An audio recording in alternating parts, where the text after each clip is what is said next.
Too late, too sorry for the Chicago Blackhawks. The Hawks lose 4-2 to the Carolina Hurricanes. Yeah, they can't.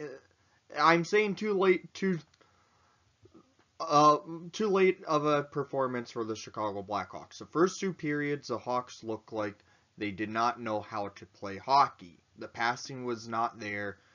Carolina was playing a neutral zone trap by getting 4 players back when the Hawks were on a transition from defense to offense.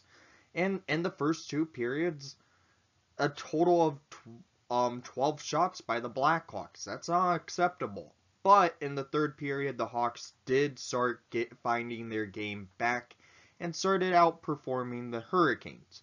It was a late performance by the Hawks, but we do lose 4-2. They came off of a good winning streak, and one of those type of games were going to have to come, and it so happened to be against the Carolina Hurricanes. So total shots on net in the game were 33 for the Hurricanes, 32 for the Hawks. Shots per period, 13 in the first period for the Hurricanes, 4 for the Blackhawks. Right there, that's unacceptable in your home stadium. In the second period, it was 14-8 in favor for Carolina. Third period, 6-20 in favor for the Hawks. That's where the Hawks started playing their good hockey, started getting good passes off. They had momentum. They come within one, but they don't get that third goal to tie up the game. So let's talk about the goals of the game. Why not? In the first period, from the Carolina Hurricanes at 14-24 on a 2-on-0 break, Marcus Nikos scores his 5th goal of the season, assisted by Nito Niederreiter and Linus Walmark to make it 1-0. Yes, it was a 2-on-0 break.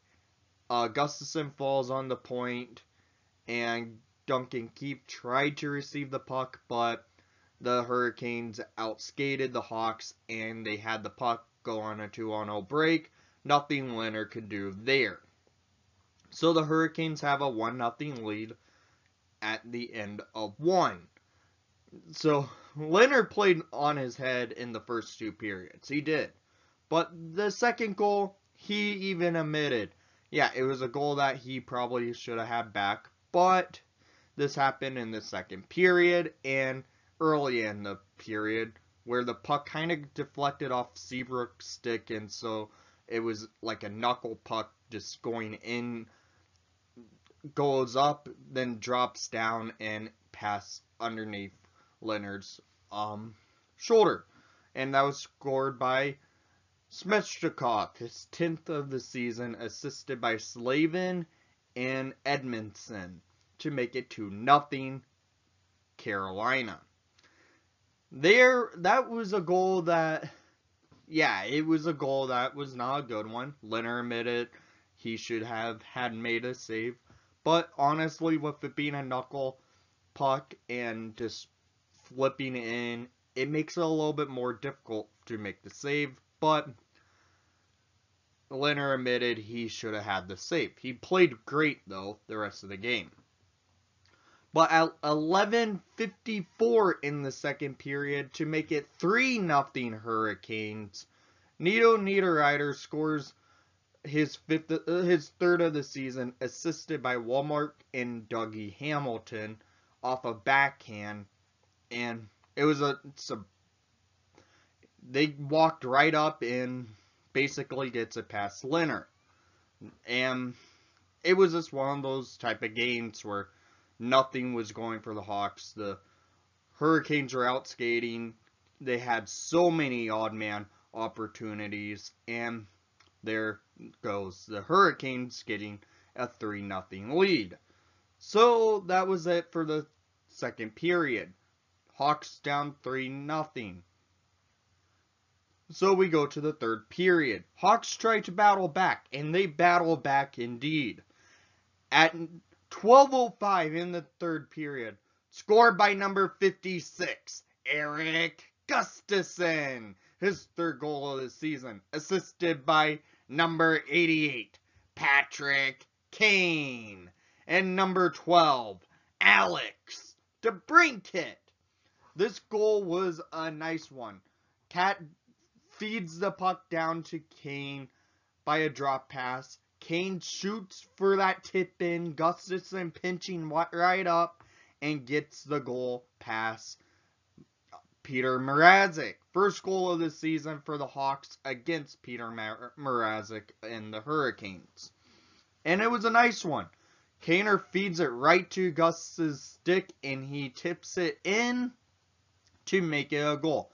Right there, you could see the momentum swing for the Chicago Blackhawks. Because a minute and 10 seconds later at 13:15 in the third period, scored by number 5, his first of the season, Connor Murphy, assisted by number 88, Patrick Kane, and number 77, Kirby Dach.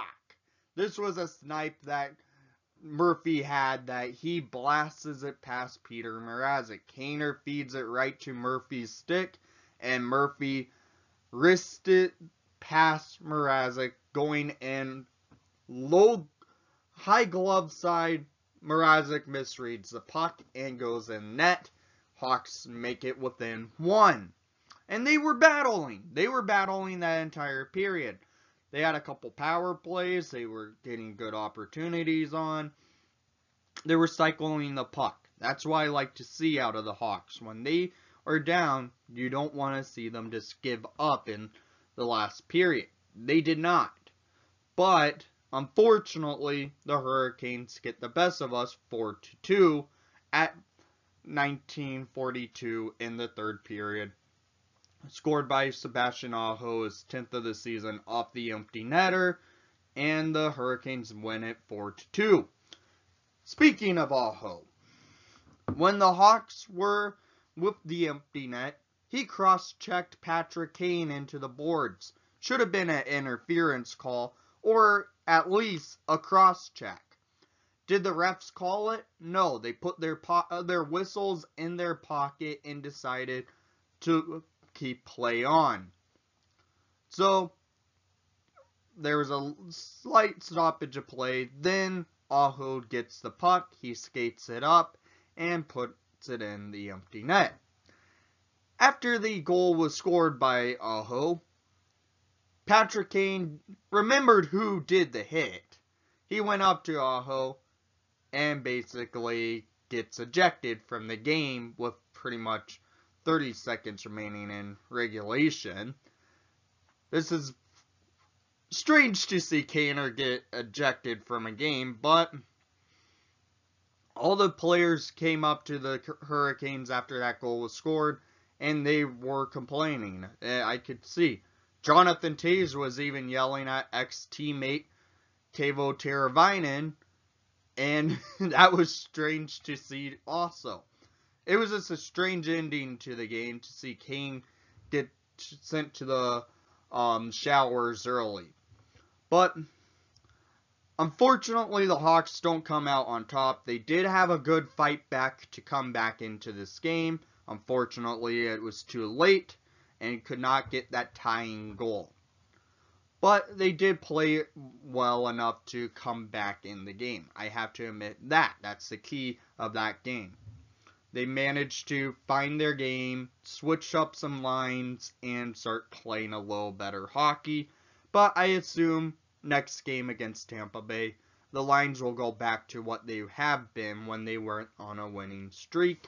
And now so it's just an interesting game. One of those type of games that can be a wash, because after a good winning streak, one of those games do come where you get outperformed and it takes a while to get your skating legs together. And that was against the Hurricanes last night. So, in the comments down below, I want to hear what your thoughts were from last night's game. Unfortunately, we did lose, but they did find that fight back to not give up. So, which that is a good thing to see. So, thank you for watching the broadcast. Please leave a like and subscribe if you haven't done so already. I know you did not enjoy the outcome, but most of all, let's go Hawks!